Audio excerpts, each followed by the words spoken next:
Harry's Wife, Part 70.1, Birthday Bulletin. Well, hello. It's been a little while since you've had more of Harry's Wife and my impeccable analysis, but that's because I've been about far more interesting things than talking about this middle-range narcissist. Nevertheless, her need, and the need of the media, means that she has continued to appear in it.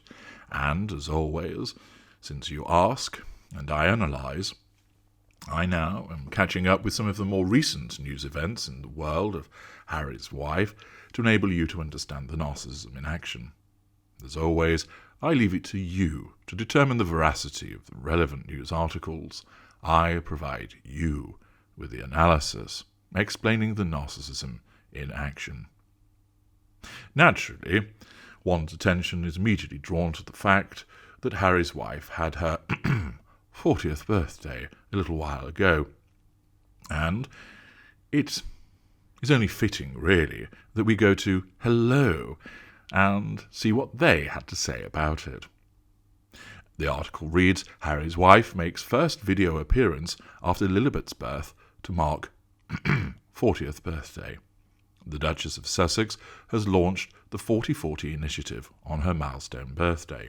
Now, as you should be aware, Hello is Sussex-friendly, and therefore it really is just an extension of the PR machinery of Team Sussex.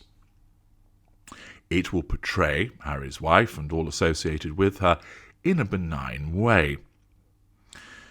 The arrangement that I've explained elsewhere as to how Hello works means that they essentially roll over and have their tummy tickled in exchange for being given early access to supposed exclusive information which they can then use to sell copies and advertising space at a premium. They essentially bolt themselves on and allow themselves to be used as a mouthpiece. And this, of course, finds considerable favour with any narcissist, as it demonstrates that the relevant PR organ is under control, and it allows, of course, the narcissist to reach more people, asserting control in a greater way, and also drawing fuel and potentially residual benefits, etc. And therefore, it's a mutually beneficial arrangement. So we ought to know that anything that comes from Hello is going to be pro-Sussex and fairly supine in the way that it portrays the information. But it is useful to understand that from a starting point so that you understand this enables the relevant narcissist to repeatedly use that outlet through PR bulletins to assert control. The daily necessity of asserting control on a wide scale means utilising PR machinery and as many friendly outlets as can be found. And that's why we get these regular bulletins, some of a degree of substance, others with none whatsoever, but they will keep on coming. Looking at the article, the Duchess of Sussex launched a new women's work initiative, facade management, assertion of control, to coincide with her 40th birthday on Wednesday. Harry's wife has launched 40/40, a global project to encourage people around the world to commit to giving 40 minutes of their time to support women going back to work. She has asked 40 activists, athletes, artists and world leaders to participate by contributing 40 minutes of mentorship to women re-entering the workforce. Of course, this all looks very laudable, good cause, etc., and fits with the mindset of the mid-ranger that is unaware, that believes themselves to be a good and decent person. The Duchess appeared in a fun new video with Melissa McCarthy to talk about the initiative, while Harry's wife's pet dog, Guy, snoozed at her feet. Prince Harry also made a cameo appearance in a blooper reel at the end of her video call with Melissa. The Duchess laughed as the Duke could be seen juggling outside the window, and we'll be talking about Harry's role in that cameo in a separate part, or a separate section of Part 70. And in a touching nod to her children, Harry's wife donned necklaces depicting their star signs, with the Taurus for Archie and Gemini for baby Lily from Logan Hollowell, triangulation, residual benefit. To mark her milestone birthday, the Duchess also blew out a candle on a fruit-covered cake with buttercream icing. Who cares? In a personal post on Archwell's website, Harry's wife wrote, "In reflecting on my 40th birthday and the many things I am grateful for, false modesty, I'm struck that time is among our greatest and most essential gifts. Time with our loved ones, time doing the things we love, time spent learning, laughing, growing, and the sacred time we have on this earth." Grandiosity, word salad. Amongst the most valuable gifts of time is also time spent in service to others, knowing that it can contribute to incredible change. False empathy. To that last point, and with my 40th lap around the sun in mind, it made me wonder, what would happen if we all committed 40 minutes to helping someone else or to mentoring someone in need? And then what would happen if we ask our friends to do the same? She continued, "In the past 2 years, and in large part because of the COVID-19 pandemic, tens of millions of women around the world have left the workforce, including over 2 million women in the United States. So many of these women are also shouldering the brunt of the crisis when it comes to unpaid labour, including schooling and caring for family members. And the latest research shows that fewer women than men will regain work as we recover from the pandemic. I believe mentorship is one way to help women regain confidence and rebuild their economic strength. And for my birthday, I've asked 40 friends, activists, athletes, artists, and world leaders to help kick off a global effort by contributing 40 minutes of mentorship to support women re-entering the workforce. With this time, I hope they each help someone advance a professional life on her own terms, and I hope that they inspire countless others to give 40 minutes of their time as well.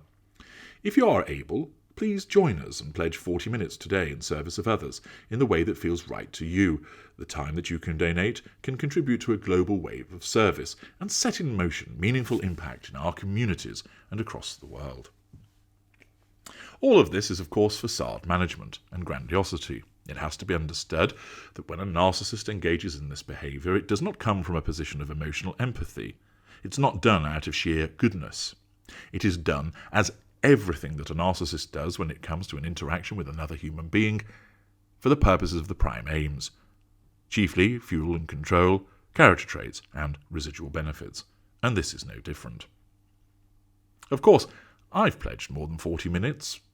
I've pledged oodles of my time educating you all about narcissism and its various facets. So already I've trumped the Duchess of Sussex. HG is well ahead in that regard. Of course, a scheme such as this can engender a good outcome, and as I've explained before, narcissists do many good things, but it's not done out of any sense of altruism, although, of course, the narcissist, where unaware, believes this to be the case. Of course, it's very easy for the Duchess sitting there at her table in her well-appointed home, the dog lying dutifully there, and the hound on the cushion as well, ensuring that it is a picture of calm and tranquility, one of privilege, as she explains to everybody how they ought to conduct their lives. Of course, she doesn't see it as the assertion of control. She doesn't see it as facade management. She doesn't see it as grandiose. She truly believes that she's helping. But once again, there is the hypocrisy of telling people how they should live their lives, whilst claiming that no one should tell her and Harry how they ought to live their lives, that they should be allowed privacy, and to be left alone from the royal family, and so forth. It's unsurprising, of course, that her birthday will be utilised in such a way. It's all part of the mindset. Of course, it might be suggested that if she wanted to involve all of these friends, activists, athletes, artists and world leaders, why not do it quietly? If you're so chummy and pally with them, give them a call, Zoom them, Skype them, and ask them to be involved, and you don't have to go around telling everybody about it. You could leave others to do that. Whilst it's understood that you want to bring some publicity to it so more and more people get involved, but why do you have to be the one that brings it to everybody's attention? And of course the reason for that is the necessity of the assertion of control, the drawing of fuel, and the various residual benefits that come with it. An empathic individual may well go about it in a more unobtrusive manner, that may well ask their friends, activists, athletes, artists and world leaders quietly to engage in this behaviour, without doing it through fanfare, and leave it for somebody else to make the grand pronouncements, working behind the scenes to do good without always having to tell everybody what they are doing. Of course, that would not serve the narcissist's needs, and that's why it's necessary to make these pronouncements in order to ensure that those prime aims are met. There is a little more of the article, but all that it does is provide us with a routine rundown on their life with regard to telling us about Archwell, the Bench of Stench, the fact that the Duke of Sussex is going to have a memoir, and it's stuff that we've mentioned before, and quite simply, I'm not inclined to want to read through any more of that dross.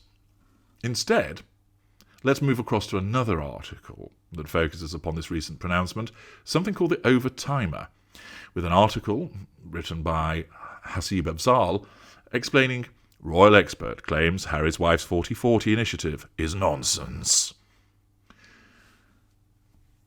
Royal Expert claims Harry's wife's 40/40 initiative is nonsense. That is according to Royal Expert Duncan Larkham. Harry's wife's decision to have her interview with Oprah Winfrey on CBS has caused a huge rift. Not only has it divided the royal family, but it has also caused her father, Thomas Markle, to feel distant.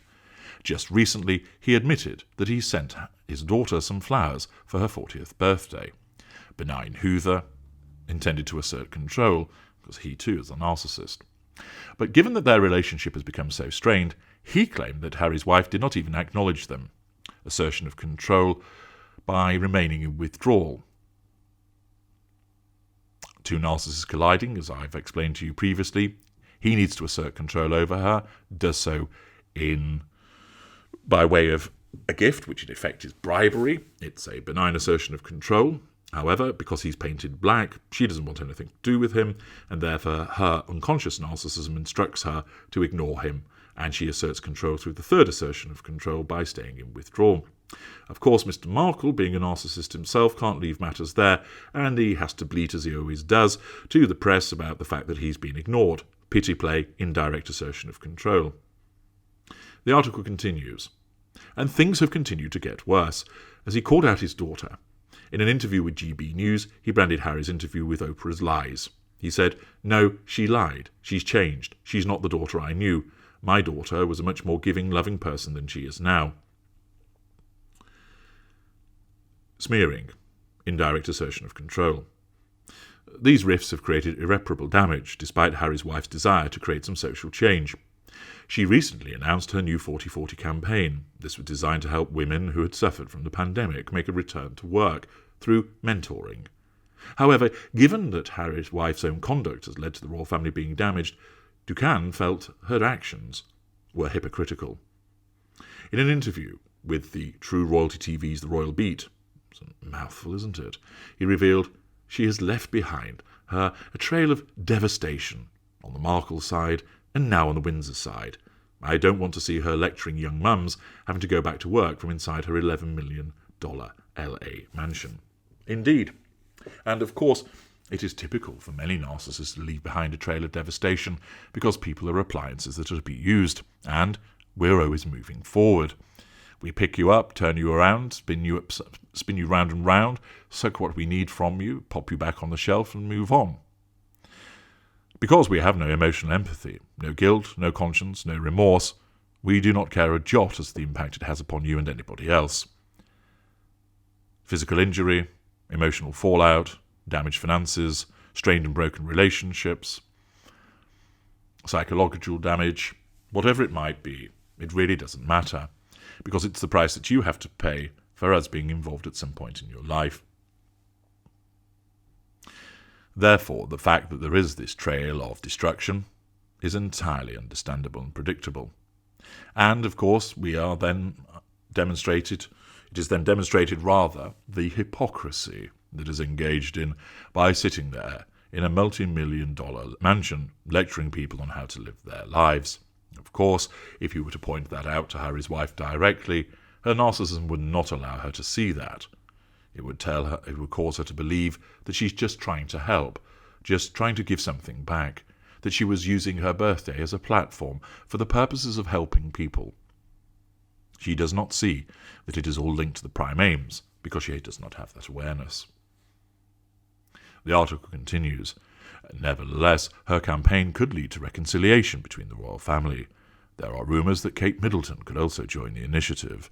If this were to go ahead, then what better way to show the world just how much Harry's wife and Kate have forgiven each other?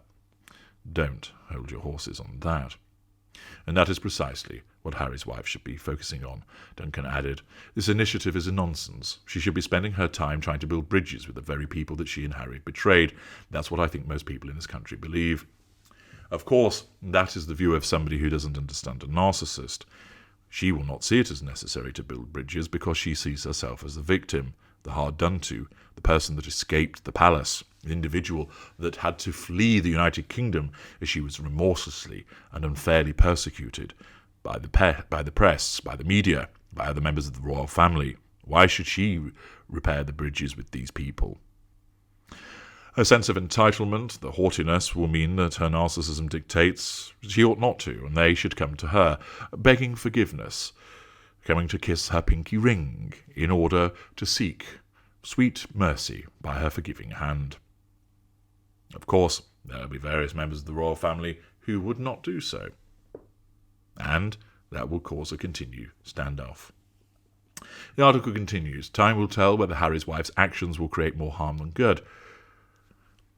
The fact remains that this was all about facade management, the assertion of control, the drawing of fuel, the facade management coming within residual benefits, and the proclamation of using the birthday as a platform. Those who are unaware and don't understand narcissism would just see it as her trying to do some more good in the world. Those of us who have a far greater insight into what's really going on here actually know that it was all about the pursuit of the prime aims. But following on from this birthday, there was another factor that occurred, because somebody was on the outside looking in. How apt. Let's talk about that more. Join me in part 70.2 as we send in the clown.